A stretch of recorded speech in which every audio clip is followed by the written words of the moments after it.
Good morning, Wilcox. Welcome back to Hounds TV. We're your hosts, Ty and Keegan, and we're excited to release our 8th video of the year for you. First starters, we wanted to talk about playoff updates. Our Midget AAA Hounds female and male teams are both off to Esso and Telus Cup this coming Sunday. Both teams are excited to get going and are in both good positions to do well. Both Esso and Telus Cup will be in Okotoks, Alberta from May 16th to 23rd. Both teams have had amazing years, and our school body is extremely proud of the work that got put in this year. Both teams have won 2 banners apiece and are very excited to try to win nationals. With many grade 12 graduates on each team, they want to finish strong. Watch the live streams and keep up to date with your Hounds. They will be battling hard. In our first clip, we are going to ship it off to Luke and Kale for Hounds in the Street. Take it away, boys. I'm Kale. I'm Luke. And this is Hound on the Street.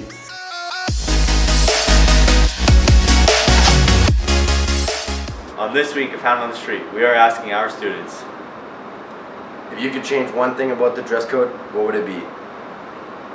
If you could change one thing about the dress code, what would it be? hair, sweatpants every day.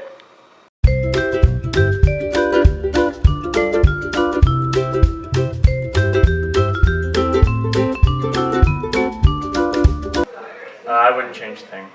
Thank you, Pear. I would get rid of all restrictions on hair length and yeah. I don't want to be able to wear shorts in the summer. Bergs all year round. Leggings. Sweatpants. Shorts for the girls. Hair length for guys. Graphic tees. If you could change anything about the dress code, what would it be? Hats in class. Thanks for everyone's answers. Back to tying off another day. Thanks for that, boys. Great segment. Dave will now take it over for his phenomenal staff interview of the week. Hello again, everybody. My name is David DeVoe, and I'm here for this week's edition of the staff interview. This week I'm here, and I'm joined by Doug Markham. How long have you been working at Notre Dame? I've been at Notre Dame for 5 years now. Actually, 5 years this coming June 17th. So it's I'm pretty pumped about that. I came out to Notre Dame after being here 40 years before going to school. I ended up coming back here as a facilities manager, and it was quite interesting to come back and see the campus and see everything. Things kind of looked the same when I got back here. It was quite interesting. So I knew that it was going to be fun to work here because they were going to need my help and my expertise in bringing the school back to its original heyday. Could you kind of run us through your job and what it is that you do here? Absolutely. So again, I'm the facilities manager, which what that entails is we take care of all the maintenance on all the buildings. So that means we make everything safe for the kids. The arena, we take care of the ice surface. We do all the maintenance on all the ice making equipment. For the schools, we take care of all the heating and air conditioning, any renovations that need. Same with the dorms. So basically, when you walk around and you see, things that have been changed or doors or things that have been painted, that's usually done by all the maintenance guys, which they're a great team of workers here at Notre Dame. Ryan and Terry and Jamie and Andrew and Reed and Tennessee and everybody here has just been great. We've got an awesome team. We work really well together. And one thing I want to do is I want to throw it out to the kids that in the past we've had some issues where the kids have we've had some bad little kids here at times and they break things in that. But right now, the last couple of years, I got to be honest, great group of students here at Notre Dame, and they've really helped us out a lot. And hats off to you, the students, for doing that for us. What are some upcoming renovation projects that we might see? So yeah, I mean, if you've been here for 4 years, you've probably seen a lot go on. We've got a lot more coming. As far as this coming year, actually starting within a week, we are doing a major water pipe renovation here in the arena where we're changing out all the water pipes. So we classify that as more of an infrastructure project But they're all necessary. We've done quite a few in the past at different buildings here on campus. But we are doing that. It's about a $110,000 job, and it's going to take about 3 weeks to do. But it's a very integral part of what's needed in the arena. We've had a lot of leaks in the past and so forth that causes damage and so forth. So the other ones are, we got Kenny Hall. We're doing a full renovation to the classrooms on the west side of the building. So they are going to look just like President's Hall. That renovation is in excess of about $300,000. Which will have new furniture. It's we got new flooring, new windows. We're doing a nice reno there. Carr Hall also is getting renovated, as well as an addition put on it, 4,000 square foot addition, which is going to house our science labs and our art room, and as well as one other classroom, and it's going to be really nice. That's about a $3.5 million renovation and addition, and that will start on July 1st and be done by Christmas time of 2023. So we're really happy. We're looking forward to that, and the following year, we got more coming.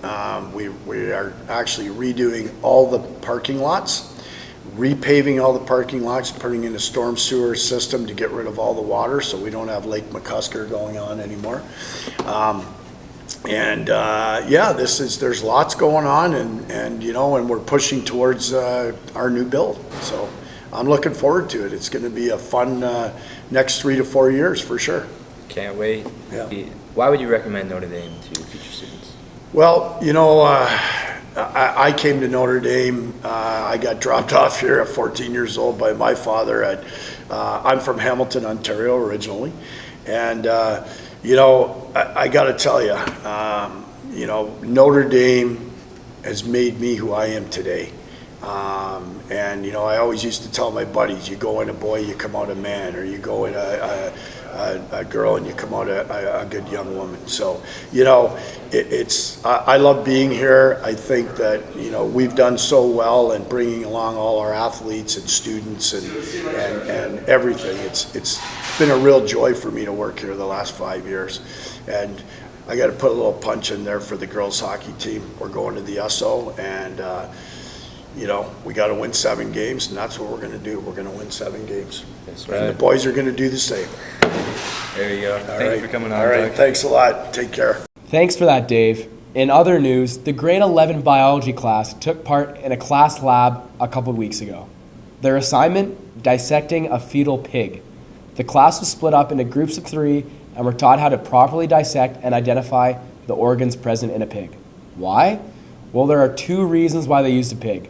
1, the size of a pig's organs make them easy to find and identify. And secondly, the internal anatomy of a pig is actually quite similar to that of humans, which is pretty cool.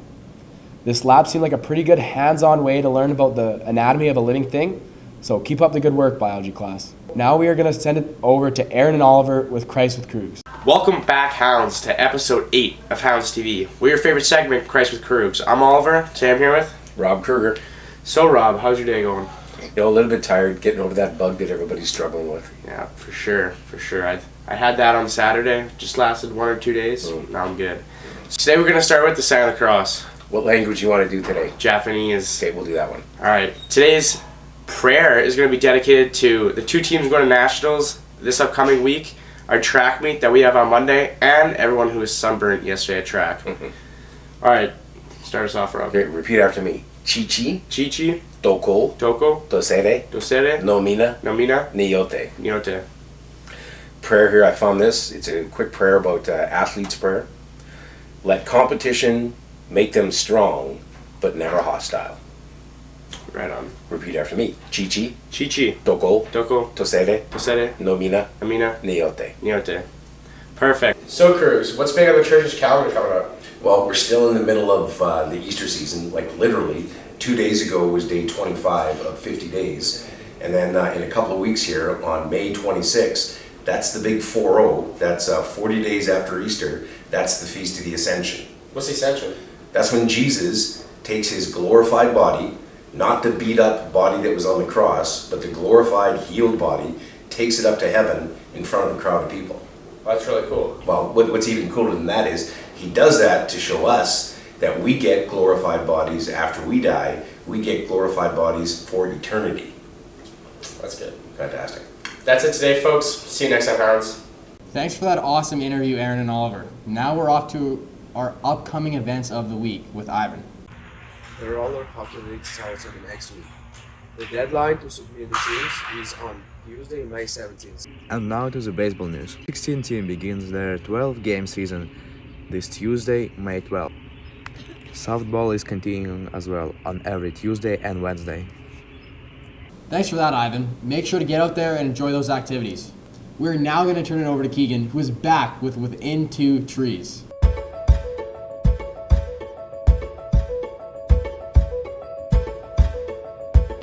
Thanks, Ty, for the introduction, and welcome back, Hounds. I know it's been a long and devastating break from my segment, so let's get right into it. As always, I'm your host, Keegan Merriman, and with me today is special guest Andrew Kreis, who has been helping organize a couple events here on campus. Thanks, Keegs. It's an honor to be on here. I'm a great fan of the show. Thank you. So, Kreis, why don't you tell the people what you've been organizing? So I've been organizing Silver Blade and RHL, which are basically two intramural events that take place at our school for that generate healthy competition within our school. It's just a fun thing that brings everyone together. Yeah. And so, who ended up winning the Silver Blade tournament?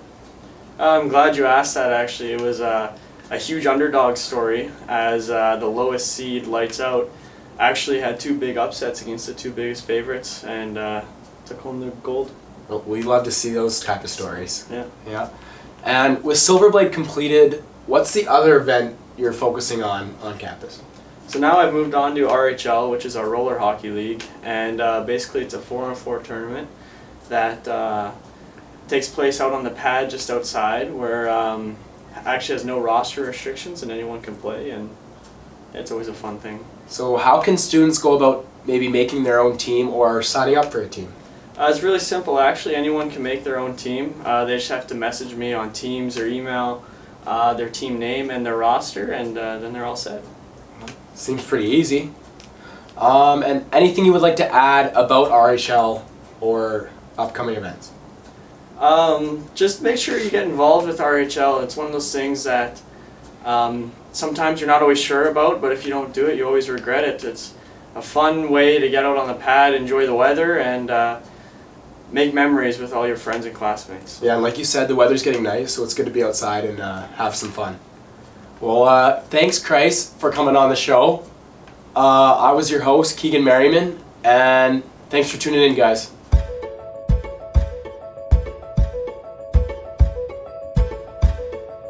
Great interview there, Keegan. Earlier this week on Wednesday, the whole school got together for our annual track and field day. Showcasing our competitiveness, the students participated in fun track events that we did awesome in, as well as a slow pitch tournament pitting the different houses against each other.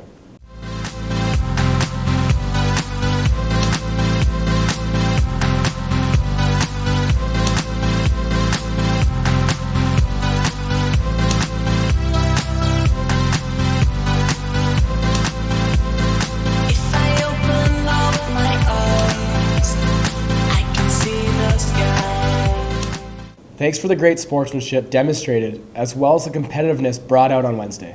Great work, Hounds. Next up will be Corbin with the top 10 plays of the week.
great clips there. Great work to everyone who cracked the top 10. If you have any suggestions for next week, shoot us an email. Finally, in our last segment, we will turn it over to Connor for Science is Fun. Hello everyone, I'm Connor O'Keefe. I'm here with Kaylee Johnson. Hi. We're on another episode of Making Science Cool. Today we're doing elephant toothpaste. That we are. So, elephant toothpaste is a type of decomposition reaction, which is a... Decomposition reaction is a reaction where the reaction is breaking down. Yep, and we are going to use a bunch of hydrogen peroxide, which is what's in the bottom here, some soap to trap the bubbles. So the formula for hydrogen peroxide is H2O2. Which when broken down in the decomposition reaction breaks down into just plain old water and oxygen gas. So the soap traps the gas bubbles and we get this giant looking toothpaste. To make it happen faster, because that's boring, we're going to add what's called a catalyst, which is A catalyst is something you add to the reaction to speed it up. Our catalyst is potassium iodide, and it's called a supersaturated solution, which means Supersaturated solution is a solution that is too saturated to dissolve, so you add heat to help it dissolve. Yeah. So we're gonna mix these together and hope it gets exciting. You back up a little bit. Okay. Okay. Ready? Oh, didn't go as high as I wanted. That's okay. That's so cool. Wow. Wow. Awesome. Science. Thanks, Kaylee. Thanks for that, Connor, and thanks for tuning in to our 8th episode. Tune back in next week for some more Hounds TV content. That's all from us here. I'm Ty. I'm Keegan. Have a great week, Hounds.